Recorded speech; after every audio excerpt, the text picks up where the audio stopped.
Bonjour à tous, bienvenue dans Bonjour chez vous.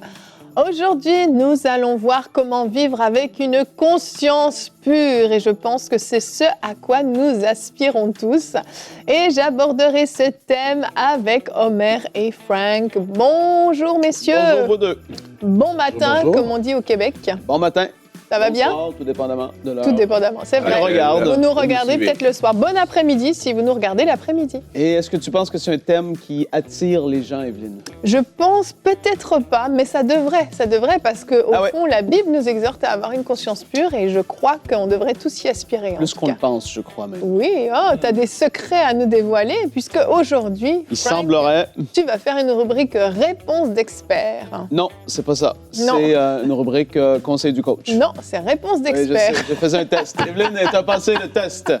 C'est une réponse d'expert que je vais faire. Est-ce que c'était l'intro que tu avais préparé pour... C'était l'intro pour cette rubrique que j'ai préparée, avec beaucoup de points, beaucoup de versets. D'ailleurs, il n'y aura pas de versets qui vont être affichés à l'écran, d'ailleurs. Ah. Donc, les gens devront être très attentifs à la maison pour bien saisir les versets. Omer, tu aimes ça? Tout le monde est prévenu, apparemment. Donc, Frank fera une réponse d'expert. Je vais quand même vous dire le thème, puisqu'il ne l'a pas dit. Qu'est-ce que la conscience et comment fonctionne-t-elle? Moi, j'ai hâte d'entendre ça. On ne parle pas souvent de la conscience. C'est quelque chose d'un peu flou. Ouais. On en avait parlé lors du live du 31 décembre pour la veillée de prière. Oui. Et je me souviens avoir vu certains commentaires. Les gens se posaient des questions par rapport à la conscience et je pense que ça va vous répondre. Donc, vous voyez, on fait attention à ce que vous nous dites dans les commentaires et on essaye de vous répondre quand on le peut. Et ça va avec la crainte de Dieu aussi. Ça va avec la crainte de Dieu, thème abordé la semaine dernière, si je ne me trompe pas. Exact. Allez, on va commencer donc tout de suite cette émission avec notre pensée du jour.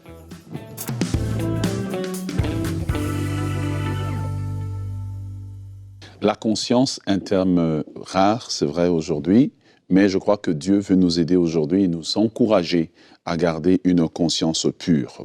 Jean chapitre 8, le verset 9, lorsque la Bible parle de cette femme qui a été attrapée en plein adultère, mais en fait l'adultère, j'ai toujours dit qu'elle ne le commettait pas seule, ils étaient deux, un a pu s'échapper ou ses amis l'ont laissé s'échapper, dépendamment de votre version. Jean chapitre 8, le verset 9, la Bible dit, quand ils entendirent cela, parce que Jésus avait dit que celui qui n'a jamais péché jette la première pierre, la Bible dit, accusés par leur conscience, ils se retirèrent un à un, depuis le plus âgé jusqu'au dernier, et Jésus resta seul avec la femme qui était là au milieu. Et la Bible nous montre ici une action de la conscience. La conscience, dans l'être humain, en fait, joue le rôle d'un arbitre, voilà, qui va nous accuser ou nous encourager que nous sommes dans le bon. Mais aujourd'hui, j'aimerais vraiment vous encourager parce que plusieurs personnes vivent avec des problèmes de conscience. Et ces problèmes de conscience font que vous n'avez pas la paix. Ces problèmes de conscience font que vous avez souvent la dépression ou comme des pensées noires qui vous accompagnent. Mais j'aimerais vous présenter Jésus-Christ comme étant celui qui nous aide justement, pas seulement au niveau, de notre salut, mais qui va au-delà, qui veut régler les problèmes de notre conscience. Si les gens ont des problèmes de conscience parce qu'ils ont fait un avortement, les gens ont des problèmes de conscience parce qu'ils ont commis un adultère. Ça fait longtemps, mais cette pensée est en train de te poursuivre. Les gens ont des problèmes de conscience parce que peut-être qu'ils ont abusé quelqu'un. Il est possible que vos problèmes de conscience soient solutionnés aujourd'hui.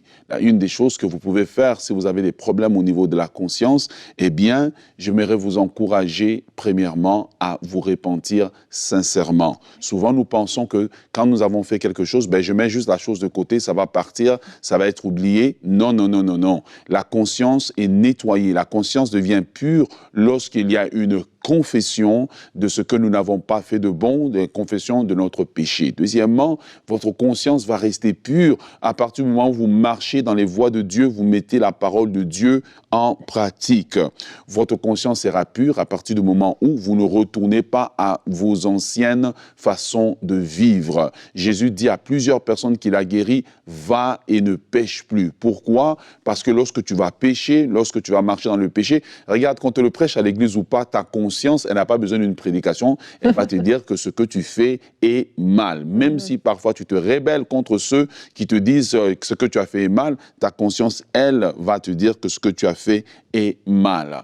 Alors, j'aimerais vous inviter aujourd'hui, pour garder une conscience pure, de prier beaucoup pour le discernement. Car par le discernement, ça nous permet de garder notre conscience pure, de savoir discerner le bien du mal et non être en train de faire le mal. Et puis, pendant que je fais le mal, c'est ma conscience qui doit me réveiller. Si vous avez des problèmes de conscience aujourd'hui, j'aimerais vous dire que le sang précieux de Jésus-Christ a coulé à la croix du Calvaire, non seulement pour ôter nos péchés, mais pour nettoyer notre conscience. Que le Seigneur aide chacun d'entre nous qui a des défis de ce côté-là. Sachez que la provision a déjà été apportée à la croix de Golgotha. Amen. Merci, Omer.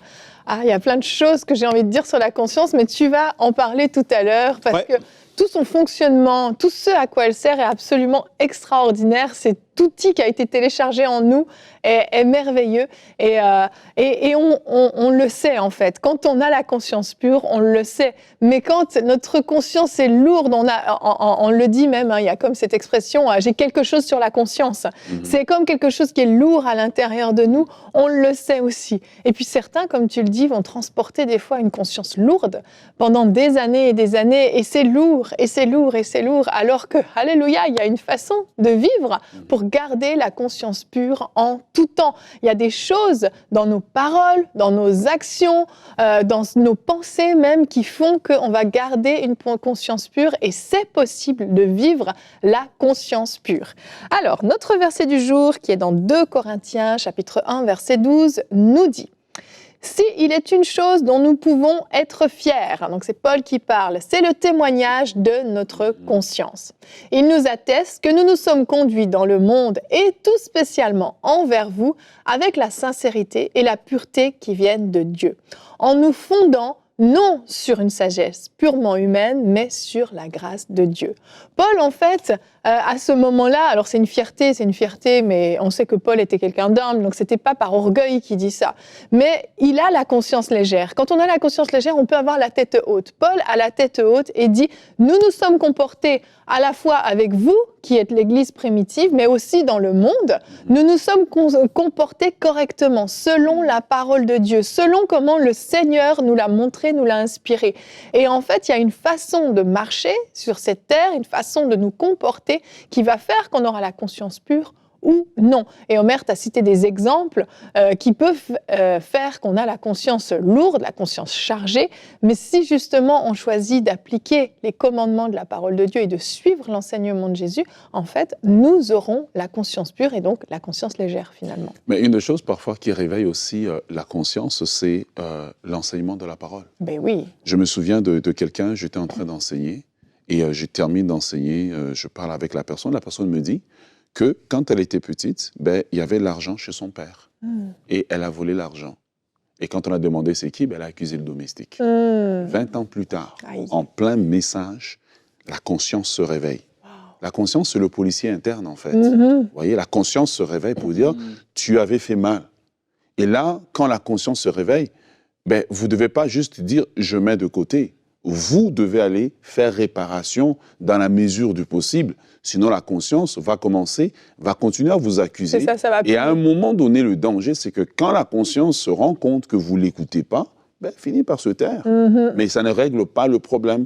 Mais là, on voit comment est-ce que... Et d'où l'importance pour nous qui prêchons aux gens de prêcher des messages non de culpabilité, mais qui sont empreints de l'onction de Dieu. Amen. Empreints de l'onction de Dieu qui va emmener les gens à se poser des questions. La Bible dit, le jour de la Pentecôte, quand ils ont parlé, les gens ont dit, et maintenant, frère, que ferons-nous ? Je rêve de ce jour-là, un dimanche matin. Donc, j'aimerais vraiment vous encourager, si votre conscience a été réveillée, juste même par les quelques mots qui ont déjà été dites, prenez des actions, mettez des actions en place, car votre conscience mérite d'être légère pour que le Saint-Esprit, justement, puisse collaborer avec, et ça, Frank aura l'occasion de nous faire une meilleure... On a beaucoup d'attentes, je suis prêt, j'attends juste ça. Je suis prêt. Mais c'est super important, j'aimerais rebondir sur ce que tu dis, Omer, parce qu'on le sait, quand notre conscience nous reprend, on a un choix, en fait. on est face à une décision systématiquement, qu'est-ce qu'on fait? Et oui, la prédication de la parole, même la lecture de la parole, vient parfois justement réveiller notre conscience. Et là, on est face à un choix. Qu'est-ce qu'on fait? Comment on se comporte? Est-ce qu'on veut rester sous une forme de condamnation, finalement, d'accusation où on sait qu'on a mal agi? Ou est-ce qu'on décide de simplement se repentir, faire preuve d'humilité? Je veux dire, on le voit dans cet exemple que tu as lu dans ta pensée, que celui qui n'a jamais péché lui jette la première pierre. Tous ont posé leur pierre, parce que tous étaient concernés.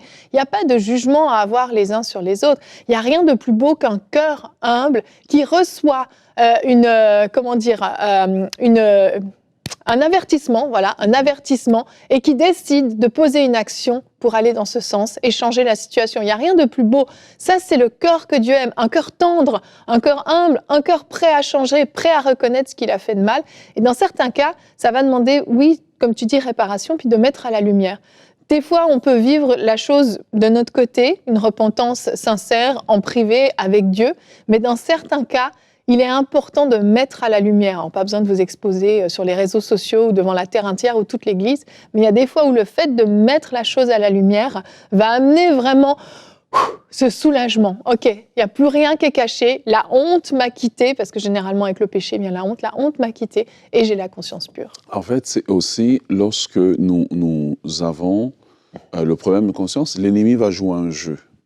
Il va venir dire à la personne, on t'a visé, la prédication t'a visé. C'est pas la prédication qui t'a visé, c'est ta conscience qui est en train de te dire ça. Et on va voir un phénomène des gens, ils ont fait quelque chose, la conscience leur parle, et ce dimanche-là, étrangement, le pasteur, dans son message, ou quelqu'un, frère, fait juste une parenthèse dans une conversation, et Dieu est en train de leur parler. Et ils vont préférer se lever, changer d'église, changer de milieu, parce qu'ils ne veulent pas écouter la conscience. Et de plus en plus, que tu n'écoutes pas la conscience, les choses deviennent lourdes autour de toi. Tu as du mal à servir Dieu parce que tu ne veux pas écouter la voix de la conscience qui te dit que ce que tu as fait, c'est mal. Et parfois, c'est dans des choses anodines. Parfois, juste un échange dans le couple qui était chaud. Et ta conscience te dit, tu sembles avoir raison, mais c'est toi qui as tort. C'est vrai. Oui, l'autre a fait ça, mais toi, tes motivations quand tu as parlé, tu voulais faire mal en fait, tu voulais faire mal dans ta réponse et tu dois aller demander pardon. Et le pire avec les parents, c'est quand ta conscience se dit, va demander pardon à ton enfant. Ah, j'aime trop ce sujet. Il y a trop de choses à dire et moi j'ai envie qu'on puisse parler de justement ce qu'est la conscience et comment elle fonctionne, parce que je crois que ça va aider beaucoup de monde à comprendre ce qu'on est en train d'expliquer. On aurait dû faire ta rubrique en premier en fait, parce que je me sens limitée dans tout ce que je veux dire. Donc on enchaîne avec la rubrique Réponse d'expert.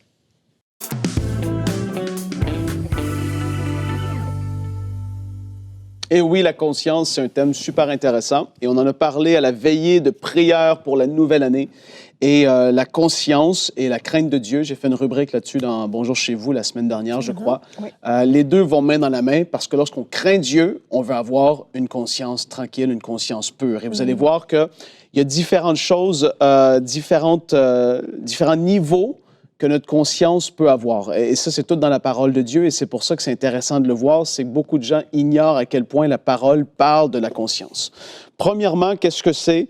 Omer en a parlé tout à l'heure un tout petit peu, Evelyne aussi, mais j'ai mis une phrase un peu en place pour expliquer qu'est-ce que c'est. C'est cette chose en toi et en moi qui nous donne la faculté de distinguer ce qui est moralement bon ou mauvais. C'est là, et ça touche justement, oui, l'aspect moral.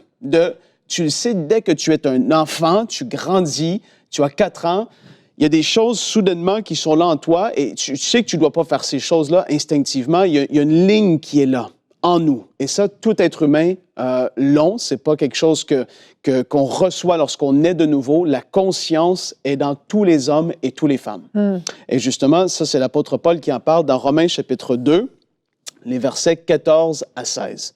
Et c'est pour ça que c'est important de prendre des notes aujourd'hui, parce que oui, je vais donner beaucoup de versets, mais c'est pour vraiment appuyer le fait que c'est quelque chose d'extrêmement important et de majeur dans la vie du croyant. Là, l'apôtre Paul en parle et il écrit aux gens à Rome et il leur dit, « En effet, lorsque les incroyants, les païens, qui n'ont pas la loi de Moïse, accomplissent naturellement ce que demande cette loi, Ils n'ont même pas la loi de Moïse. En réalité, ils s'en fichent complètement. Ils ne l'ont pas, mais ils accomplissent naturellement ce que demande cette loi. Ils se tiennent lieu de loi à eux-mêmes alors qu'ils n'ont pas la loi. Ils démontrent par leur comportement que les œuvres demandées par la loi sont inscrites dans leur cœur. Et ça concerne tout le monde. Ouais. Ils prouvent par là que, comme je l'ai dit, la loi est inscrite dans leur cœur. Leur conscience en témoigne également, ainsi que les raisonnements par lesquels ils s'accusent ou s'excusent les uns les autres. Tout cela paraîtra le jour où, conformément à l'Évangile que j'annonce, Dieu jugera par Jésus-Christ tout ce que les hommes ont caché. Même que Dieu va utiliser, lorsqu'il va juger chaque être humain, il va utiliser la notion de la conscience. Tu savais que tu ne devais pas faire ça, ton cœur te le disait et ta conscience en rendait témoignage. C'est cette voix qui nous dit, comme je dis, ce qui est moralement bon ou mauvais. En gros, même si la loi de Moïse n'était pas là dans la vie de ces personnes-là, les incroyants respectent certaines choses que Dieu demande naturellement, car tous ont une conscience qui les encadre. C'est un cadre qui est là dans notre vie. Et c'est la voie de ce cadre-là. Quand on dépasse la limite, on franchit cette limite, notre conscience nous parle. Oui. Maintenant, on va voir qu'il y a d'autres réalités par la suite. Paul cherchait constamment à vivre avec une conscience pure. Acte 24, verset 16. « C'est pourquoi je m'efforce d'avoir constamment une conscience sans reproche devant Dieu et devant les hommes. » Ça, c'est ce que Paul dit. Acte 23, 1. Paul, les regards fixés sur le Sanhédrin, dit « Homme, frère, c'est en toute bonne conscience que je me suis conduit jusqu'à ce jour devant Dieu. » Tellement que c'est important pour lui et c'est une notion tellement présente dans sa vie, il utilise ça même pour se défendre devant le Sanhédrin, ce conseil d'hommes religieux qui était devant lui. Il dit, c'est en toute bonne conscience, parce qu'il savait que ça leur parlait même à eux-mêmes. Parce que oui, Jésus l'avait dit, celui qui est sans péché, qui jette la première pierre, et leur conscience les a accusés. Oui. C'est quelque chose qui était présent dans leur vie, alors qu'aujourd'hui, dans la vie des croyants, la conscience, elle n'est pas enseignée, ce n'est pas mis de l'avant, ce n'est pas forcément avec suffisamment d'importance, on n'en parle pas assez, et donc les gens la mettent de côté. Romains 9, verset 1, « Je dis la vérité en Christ, je ne mens point, ma conscience m'en rend témoignage par le Saint-Esprit. » Wow, vous voyez, il y a même une association avec le Saint-Esprit. Ma conscience m'en rend témoignage par le Saint-Esprit.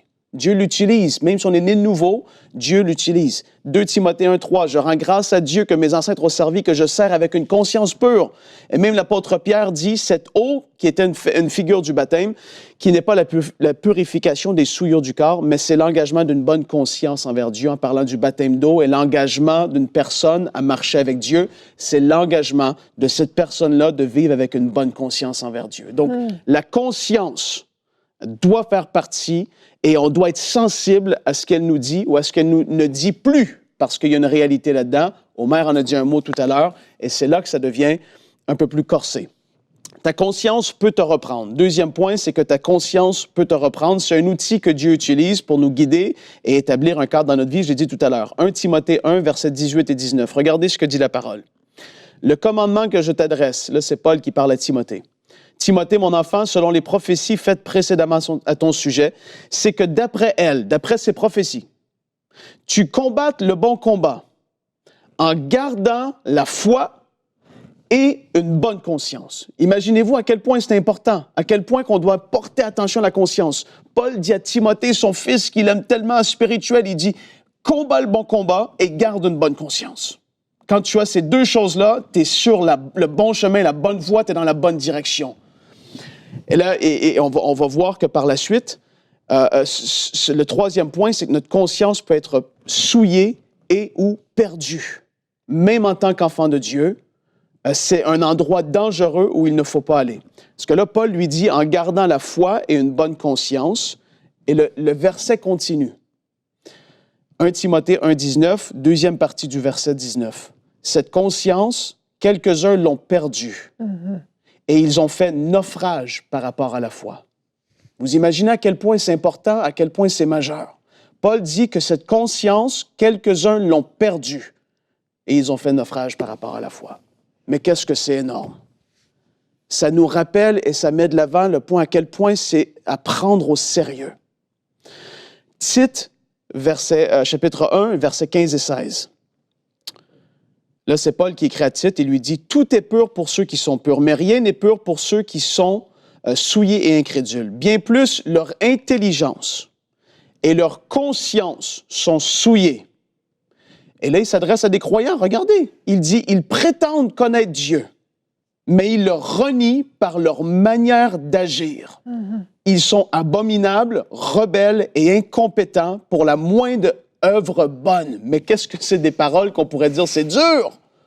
Mais il dit que leur conscience est souillée et à cause de cela, par leur manière d'agir, ils sont abominables, rebelles et incompétents. Si tel est le cas, on doit se repentir et se réaligner avec ce que dit la parole. Et là, c'est là que je veux vous parler. Parce que tout à l'heure, on a parlé du fait que notre conscience peut se souiller ou peut se taire de plus en plus.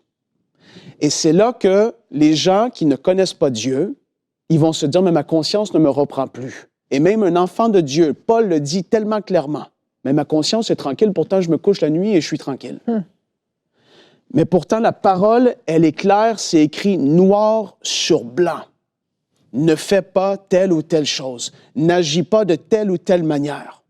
Et au début, notre conscience nous parlait, et Dieu nous parlait par notre conscience. En effet, on a dit, j'ai pas envie d'aller me réconcilier avec cette personne parce qu'elle m'a tellement blessé. Tu ne sais pas, Dieu, ce que cette personne m'a fait. Je refuse de pardonner. Et en agissant ici, il y a même un autre passage dans la parole qui parle que notre conscience a été comme cautérisée. Elle est devenue, voilà, c'est comme insensible. Il n'y a plus rien qui va l'atteindre parce qu'on a endurci notre cœur à ce que Dieu a voulu faire dans notre vie. Et là, elle est devenue cautérisée et elle ne nous parle plus. Et c'est là que ce n'est pas... La conscience, c'est quelque chose que Dieu a mis dans chaque être humain. Mais maintenant, on a fait des choix. On a vécu notre vie, la vie que vous avez vécue, la mienne que moi j'ai vécue. On a vécu des déceptions, des blessures, des incompréhensions, des mauvaises communications, d'autres ont vécu des choses terribles et on n'a même pas envie de dire. Et donc notre conscience, elle est rendue où est-ce qu'elle est rendue? Et là, on doit, entre guillemets, la remettre de l'avant, la reconstruire, je vais le dire, ou la replacer en accord avec ce que dit la parole de Dieu. Et c'est pour ça que quand on parle de comment elle fonctionne, c'est la voie que Dieu a mis en nous qui va nous démontrer, oui, on a franchi une limite ou pas, mais maintenant, si on sait quelque chose, peut-être quelqu'un va se dire, vous êtes enfant de Dieu et vous vivez avec, vous êtes un homme, vous vivez avec une femme et vous n'êtes pas marié et puis vous avez même plus aucun problème avec ça, votre conscience ne vous reprend plus alors que Dieu a dit que l'homme et la femme vont se marier, qu'ils vont faire que un, qu'ils vont se mettre leur vie en règle devant Dieu et puis vous, ça ne vous dérange même plus. Mais pourtant, la parole est tellement claire. La parole doit redevenir centrale dans notre vie. Ce qu'elle dit doit être la priorité. Ce n'est plus, en fait, l'autre fait ça aussi, et donc moi, c'est pas si pire. Non, l'autre, s'il le fait, ça le regarde lui. Dieu va nous juger tôt ou tard. Et je reviens à ce que je disais, si on est des croyants sincères qui voulons plaire à Dieu, on veut craindre Dieu, c'est-à-dire on veut être dans la révérence, on veut lui plaire à tout niveau, à travers toute notre vie, esprit, âme et corps. Si on craint Dieu, on va vouloir remettre au centre de notre vie ce que dit la parole, si on doit se repentir. Jésus, il ne blaguait pas quand il a dit, si tu as quelque chose contre un frère, je vais le dire contre une sœur, va et réconcilie-toi avec cette personne-là avant même d'apporter ton offrande. C'est-à-dire, cherche à être en paix avec tout le monde. Aujourd'hui, si dans ta vie, tout de suite, pendant que je parle, tu sais que peut-être c'est votre père, votre mère, votre frère, sœur, oncle, peu importe, vous n'êtes pas en paix, vous avez encore de la rancune qui est là, il faut chercher à appliquer ce que Jésus a dit, même si ce n'est pas facile. Et une fois qu'on va commencer à vouloir vraiment mettre notre vie en règle, la conscience va recommencer à se replacer en accord avec la parole. Et la moindre petite chose, vous allez voir, une fois que vous allez avoir fait du ménage, il va arriver un accrochage au travail avec quelqu'un, un truc avec votre mari, votre femme, et tout de suite, elle va reparler à nouveau. comme c'était auparavant parce que vous allez l'avoir rétabli dans votre vie et vous allez avoir dit à Dieu, mais Dieu, je veux vraiment que tu puisses me parler à travers ma conscience. Je réalise aujourd'hui que je l'avais souillée, je l'avais mis de côté, je l'avais étouffée et elle s'est même cautérisée dans certains cas. Et c'est pour ça qu'on voit que des hommes peuvent faire des choses abominables, épouvantables dans le monde. Quand tu regardes l'histoire de l'humanité, les hommes ont pu faire de telles choses. Au début, leur conscience les a repris. Mais ils ont dit, non, je veux être le plus puissant, je veux avoir plus d'argent. Coûte que coûte, peu importe ce que ça va prendre, je vais être telle ou telle personne, je vais être milliardaire. Si je dois tuer des gens, écraser des gens. Et leur conscience, au début, elle a parlé. Dieu a voulu faire, et cette chose qu'il a mis en eux a agi. Mais ils l'ont mis de côté. Et là, ça devient un endroit extrêmement dangereux. Parce qu'il n'y a plus de cadre qui est là. Jésus est tellement clair dans sa parole. Il est tellement bon. Seigneur, je veux te remercier pour ce que tu fais aujourd'hui. Nous t'adorons. Tu dis que si nous confessons nos péchés, tu es fidèle et juste pour nous les pardonner et nous purifier de toute iniquité. Et alors, on rétablit de l'ordre dans notre vie. Seigneur, je prie qu'il puisse y avoir des repentances, des confessions s'il doit y avoir lieu. Je prie que tu puisses faire ton œuvre afin que les consciences, dès aujourd'hui, alors qu'ils vont se coucher ce soir pour dormir, leur conscience va être tranquille et purifiée. Oui, Seigneur. Ils vont avoir une bonne conscience, comme Paul nous l'a tellement exhorté. Ta parole en parle à tellement d'endroits. Seigneur, on veut te remercier. Je fais un récap. Elle a cette faculté de distinguer ce qui est moralement bien ou mal. Elle est utilisée par Dieu pour nous guider, pour établir un cadre dans la vie de tout être humain. Elle peut être perdue ou souillée. Et c'est un endroit dangereux, il ne faut pas être là. Il faut réaligner avec ce que dit la parole de Dieu. On doit se repentir si c'est le cas. Et nous devons marcher à tous les jours, au quotidien, avec une bonne conscience. C'est ce qu'on voit les disciples faire, c'est ce qu'on voit les apôtres. Ils s'efforçaient au quotidien. Et oui, c'est une chose au quotidien. Si ta conscience te reprend, ou tu sais qu'il y a quelque chose qui est dans ta vie qui traîne là, qui doit être réglé, mais elle te reprend même plus parce que tu l'as tellement étouffé, règle cette chose aujourd'hui. Vous allez voir, vous allez vivre une vie en paix. Et Dieu, il l'a dit, il va juger chaque être humain en accord même avec ce que la conscience va avoir repris. Ça va être des, entre guillemets, preuves que Dieu va utiliser contre toute l'humanité et ceux qui vont avoir vécu une vie rebelle vis-à-vis de lui. Oui. Merci, Frank. Wow. Wow, tellement important. La crainte de Dieu est descendue. Je ne sais pas si je suis la seule, mais je ressens vraiment une sainte révérence devant Dieu. Et je prie qu'à la maison, vous viviez la même chose. Et en même temps, j'ai comme une sainte colère qui monte parce que certains d'entre vous, votre conscience vous a repris. Et vous avez laissé, vous avez continué. Certains sont impliqués dans l'Église, sont des leaders dans l'Église, sont visibles depuis des années. Et vous entraînez même les autres dans vos péchés avec vous. Et vous avez décidé d'étouffer votre conscience. Vous êtes à l'aise d'aller à l'Église et de lever les mains et de dire Alléluia et de prier très fort. Aujourd'hui, le Seigneur vous parle, repentez-vous. C'est terrible ce qui a été fait. Seigneur. Que chacun qui a eu sa conscience travaillée pendant cette émission, où le Saint-Esprit est venu mettre le doigt sur quelque chose, que chacun d'entre vous, vous puissiez vous repentir. Oui, Dieu est bon, on en a parlé hier dans l'émission. Dieu est bon, mais il est juste. Sa bonté manifeste sa justice. Omer nous l'a dit hier. Pousse à la repentance. Amen, amen. Ouais. Alors qu'il puisse y avoir des actions après cette émission. Merci Frank d'avoir abordé ce thème et je crois qu'on en reparlera parce qu'il y a trop de choses à dire. C'est extrêmement important que nous puissions avoir la conscience pure, vraiment. Et demain, nous allons parler des esprits méchants. As-tu ouvert la porte à des esprits méchants ? Mais le péché peut être une porte ouverte, mais on verra qu'il y en a d'autres. Nous aurons un invité avec nous, le pasteur Marcel Kouamenan, que vous connaissez très bien. Il fera une rubrique « Conseil du coach », comment fermer les portes qui donnent accès au diable dans ma vie. Une émission importante qui va certainement vous édifier. Alors on se retrouve demain. Bonjour chez vous.